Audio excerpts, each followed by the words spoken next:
ज्या प्रशासनाने कलेक्टर आणि एसपीनी त्या समाजकंटकाला दगडफेक करण्याची मुभा दिली, त्या प्रशासनाचा सुद्धा आम्ही एवढ्याच भाषेमध्ये तीव्र निषेध करत आहोत. त्यांच्यावर निलंबनाची कारवाई होत नाही तोपर्यंत परभणी शहरातली बाजारपेठ बंद राहील. बाजारपेठ बेमुदत बंद. व्यापाऱ्यांना विनंती आहे, आपल्याला कोणाला भीक मागायला जायचं नाही.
डिसेंबर 2024 रोजी सायंकाळी 4 वाजता ज्या समाजकंटकांनी डॉक्टर बाबासाहेब आंबेडकरांच्या पुतळ्यासमोरची संविधानाची प्रत पाडण्याचा प्रयत्न केला, त्या गोष्टीचा, त्या प्रकरणाचा व्यापारी महासंघ तीव्र निषेध व्यक्त करत आहे.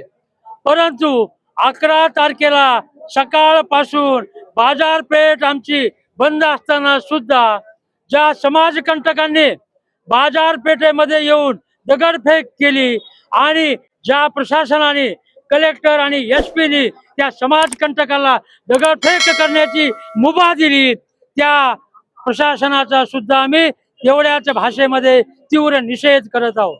आणि म्हणून त्यांचा निषेध म्हणून आम्ही बाजारपेठ बेमुदत बंद करत आहोत.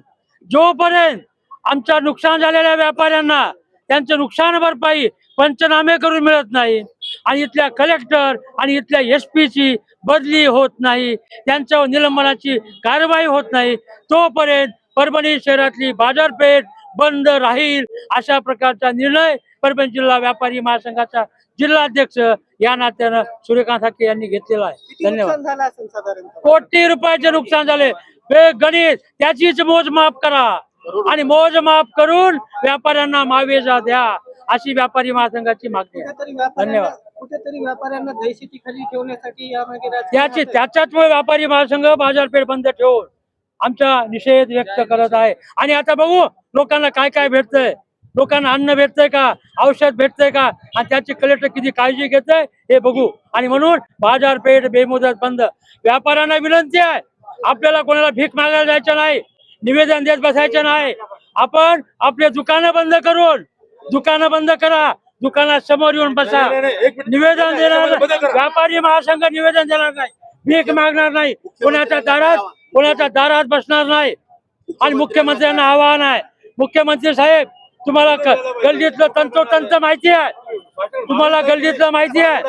शासनाकडे आम्ही भीक मागणार नाही, शासनाला कळतं काय चाललंय ते, आणि शासनाने ही भूमिका मांडावी. आणि माझी आमच्या माननीय मुख्यमंत्र्यांना विनंती आहे, इथला कलेक्टर आणि इथला एसपी आमची बाजारपेठ उघडावी असं वाटत असेल तर तात्काळ यांचे निलंबन करा, यांची बदली करा आणि आमचा मावेजा तात्काळ मंजूर करा, एवढीच विनंती आहे.